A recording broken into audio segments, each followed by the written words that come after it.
Desiree and welcome back to my channel. Thank you so much for stopping by. Today's video is going to be on Virgo rising, and I will be doing all of the rising signs, so if you have one that you'd like me to do next, just leave it in the description box. I will not be doing these in any particular order. So Virgo risings are ruled by Mercury, and your rising sign shows how you are perceived by the world. It has a lot to do with the appearance, how someone looks, how they present themselves, their mannerisms, and their physical body. So when they have Virgo on the ascendant, you want to look to where their Mercury is placed. This will tell you a lot about how they are, if it's in Pisces or if it's in Aries. Those are going to be definitely two different styles of that Virgo rising, and will come off as someone who is organized, maybe a little bit particular, maybe kind of health conscious. Usually these people have a high level of, being very healthy, vegetarians, even vegans, just very conscious of like what they put into their body, and very conscious of the waste that they have as well. They don't want to be not recycling or anything like that. So again, just very conscious of their health. They also tend to become very muscular. They can have they can hold on to muscle, they can get muscle and gain muscle quickly. So they usually are pretty fitness oriented people and pretty health conscious. These people definitely also, the houses also show you somewhat of the time frames of someone's life and maybe where they're at. So in the first house, the first stage of life, you usually are being cared for by a parent. So with a Virgo rising, a lot of times it shows that their parents may have been a little bit like overbearing, controlling, maybe like how a Virgo sometimes will want to like micromanage someone a little bit just to make sure that things are done properly. A child could have been in that type of a situation where they weren't really allowed to go against that. So that can be something that they experienced growing up.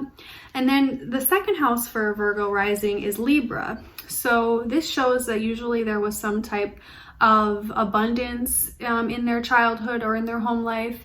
It doesn't necessarily mean that they were rich or wealthy. It could have been, but sometimes it can mean that they just had some admiration maybe, or they had a parent who spoiled them even though they didn't have money, or something similar to that, because Libra in the second house is ruled by Venus. So it just shows that there really wasn't much of a lack for anything, that Venus provided for them, the food that they needed, and the luxuries of life that they may have needed at that point. There may not have been much like imbalance going on, but again, you want to see, if Saturn or Mars is in the second house, this definitely changes that story and can cause some type of a large loss or a malefic that enters in the story at this point, that messes with the finances and the security and safety of this person. So now the third house, that's starting to be the point where the person is learning to speak, learning to, develop, and they're just really learning about everything around them. For them, this house is in Scorpio. So this is their communication style, their siblings. It can usually show that they have a really intense, serious relationship with their siblings. Maybe they have one sibling or they have many siblings, and it could be positive or negative. You want to look again at where their Mars is placed to find more about this story, but usually just shows that they have some type of a bond that is very like intense with their siblings, if they have siblings. It could just mean also that maybe they had a difficult time learning in early childhood. There could be something where maybe they had, they didn't learn the same as other kids, or they just didn't learn in the same kind of way. So maybe they got some difficult like grades back for certain types of studies like math or science, but maybe they were really good at art or music or something like that. So it can kind of shape that area of their life. Now the fourth house is in Sagittarius. This shows a lot to do with their home life, their lineage, and it can definitely speak to having more of like a religious based home, upbringing. Maybe one of the parents was more, focused on, bringing a religious base to the family. Maybe they went to religious camps or schools or something like that, where it was really ingrained in them for a long time. And this can even stick with them through adulthood. It can, even if it's a negative pattern, it can be something that really sticks to them and is hard for them to let go. These ideas and ideals and like moral principles that they were raised in, it just shows that that was something that was, really crucial for these people, and was definitely like a large factor of their childhood growing up. Like, it's something that when they look back at childhood, they maybe remember these things. They remember Sag in the 4th house. That was a religious piece. They remember their 3rd house, which was Scorpio, an intense sibling connection or relationship or some drama that was going on under the surface. And then the 2nd house, Libra, which was, maybe some type of an abundance or gifts or pleasures that they got to experience. Now for the 5th house, this is Capricorn for these folks. Capricorn is ruled by Saturn, so you want to see where their Saturn is placed to find a little bit more about this story. But Capricorn in the 5th house is showing that they have a seriousness around children and maybe around their hobbies and their creative side. A lot of times these people maybe didn't have a very easy time expressing their creativity. Maybe they wanted to keep it more like to themselves, or they didn't feel comfortable sharing it because it wasn't perfect or ready enough to share with the world. This can also kind of speak back to that 3rd house, that maybe they had difficulty with the children, as if they had younger siblings, the children, that can go to the 5th house and be like, okay, yes, you did have more of a restricting, something going on with children that held you back. This can also be, a lesson that they have to learn regarding children. It can be a delay with having children. It can be, it can be some type of situation that is kind of painful that comes up for them that has to do with conceiving, or, not to say that they won't conceive. But there's many Virgo risings that have lots of children. It just really depends. These people they value like a structured home situation for raising children even. So a lot of times these parents will homeschool, or they will, make sure that education is a really like priority for their kids. Now for the 6th house, this is Aquarius. So these people look at their daily routine and daily life in a unique and fun way. They don't like to have a boring daily routine. They certainly like routine because they have that Virgo rising, but they want to be able to switch it up and try new things. Especially with their career. This also goes back to their Gemini midheaven, that they want to try different things. They're not okay sticking to just traditional boring work styles and daily life. They want to be more unique in that and try things that are innovative and, do things that are more diverse and can help them grow. Now the 7th house for these people is Pisces, which is ruled by Jupiter. So you want to see where their Jupiter is, and that can show you more about maybe the type of marriage partner that they'll have, or the type of relationships that they get into. But Pisces on the 7th house can show that these people definitely like to blend with their partners and kind of like become the partner. They want to find a lover and a relationship partner that they can kind of immerse themselves into their life. Maybe they didn't like where they were from, their family, or who they are even a little bit. They want to kind of adopt this person's way of life.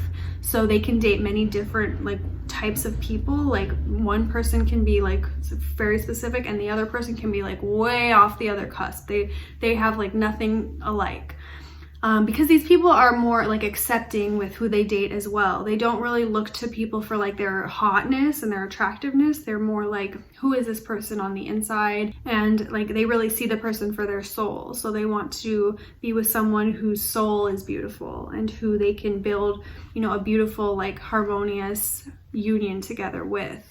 But it can also kind of put them into situations where they're giving up a lot for their partners and they're giving up who they are for their partners. Sometimes the Pisces can show addictive partners who are, have those tendencies of addiction or self-deprecating, even people, even partners who have some type of an ailment of some sort. That the Virgo rising wants to help that person get over it or get better or just help them in some way. So you see them dating those types of people frequently. Now, 8th house is Aries. So for these people, that is ruled by Mars. And these people usually have a high level of like traumas, or maybe just one trauma in their life that is really like damaging to them. They maybe have something, you know, painful that is taken from them, or painful that, you know, they experience. It can be through, you know, family, friends, just anything. But they definitely have like a high level of these just intense experiences. Even in relationships, they can be very like highly, you know, intense with their partnerships. The 7th house is that marriage and that union. The 8th house is kind of what comes next. So, you know, I kind of see the 8th and the 5th house as having to do with sex, but a lot of times people with Aries in the 8th house can be very like highly sexual. Not that they need it very, very frequently, but you know, when they do need it, it's kind of like a impulsive, like I need it now, you know? So I think that says a lot to do with like that Aries, you know, impulsivity. And you can look to where their Mars is to see maybe what type of partners, you know, they go towards for that types of sexuality and that type of connection that they crave. Now their 9th house is Taurus. So Taurus is ruled by Venus. So you want to see where Venus is in the chart to have some more information about that. But Taurus in the 9th house shows that these people will have some beautiful, you know, growth experiences when they travel, especially when they travel abroad. You know, when they go to other countries and visit other cultures, they will definitely have a lot of growth and learning experiences through that. These people also can potentially be a little bit more uncomfortable even in situations that they're traveling, because Taurus wants to be, you know, Taurus wants to be at home, it wants to be safe, it wants to be eating its own food. So sometimes in the 9th house that, you know, it doesn't really find much comfort when it's traveling abroad, but they definitely love to travel. It's just they kind of have to get back to their home space, you know, fairly like quickly. They can't go for months and months to travel, because that will start to, you know, mess with them a little bit. Now these people have their 10th house in Gemini, so usually they will try to have many, you know, they will try many different types of career paths. These people are the types that will maybe go to, you know, many different types of jobs, like all across the spectrum, just to see what they like. Maybe even in like studying, they will study many different types of topics to see what they're interested in and what they want to kind of dive in more. They usually also have like a high level of, you know, like communication at work, if they're working in communications, or they're working with a group of people, like on a team project. It's just the type of work that is more like mental and more communicative, like focused. So they will definitely do well in those types of careers. They also just have a like impatience and a boredness for work almost. And usually that's why they have to switch things up so often. They're also seen by their colleagues as being, you know, very smart, curious, witty, you know, bright on top of it. Even if they're not, you know, you want to look to where their Mercury is ruling this to see like kind of how they actually go about things. But usually people see them as very like able-bodied and smart. Now their 11th house is Cancer. So these people can find a lot of, you know, a lot of nurturing and hope and just a lot of good things through their friendships. So they typically don't have like many friends. You know, they're not the types that are like social butterflies that have hundreds of friends and, you know, maybe we're in the sorority and, you know, all that type of thing. They're more so like they'll have a close, tight-knit group of friends who they have experienced like, you know, very intimate, like deep things with. They call every day. They talk to that person about everything. And, you know, so they'll have a couple of those types of friends. You know, maybe from high school, they have like these two friends, and then this stage in their life, they have this friend and then this friend, and they kind of like latch on to like one friend, and they're very like intense about that. Because Cancers are very protective. So Cancer in the 11th house, you know, they kind of protect themselves from friends in a way. They have the wall up towards friends. So they're very good at socializing, and they're very good at, you know, networking and communicating with people, but they just don't really let many people into that like friend like zone. They're just more picky with that. Now the 12th house is Leo. So for these people, sometimes they have a little bit more of a difficult time like getting to their creativity. And you know, sometimes it just depends on where they're at in their life, like if they're at a creative stage or not. But sometimes it can show that like they have really unconscious like creative things going on, that if they can kind of dig into that and put that out into the world, maybe they're in like a painter, they're an artist, or they are a, you know, a script writer or a musician of some sort, but they have to kind of go into that unconscious place to really find that like golden, like beautiful, like artwork or that creativity that, you know, that we all have. But for them, it's more like unconscious, you know, if they're feeling sad or if they're feeling some type of pain, you know, sometimes that's when we like regress into that dreamy stage, you know, dreamy state where, you know, we can find some of those beautiful like ideas through. These people also can have maybe some, you know, I think Leo sometimes is like the father. So sometimes their father can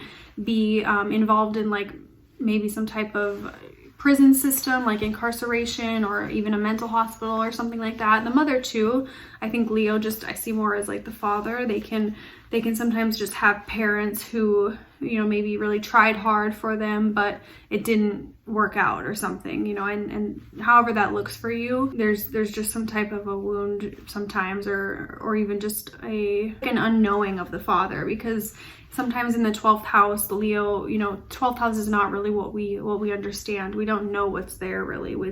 It's more like what we don't identify with. So sometimes then they didn't have the best relationship with their father, or they didn't know him very well, you know, for some reason or another. So that was the Virgo rising. I hope you guys enjoyed this video. Again, please leave your comments and feedback below. And if you'd like to book a reading with me, my link is in the description box. Have a good day. Bye.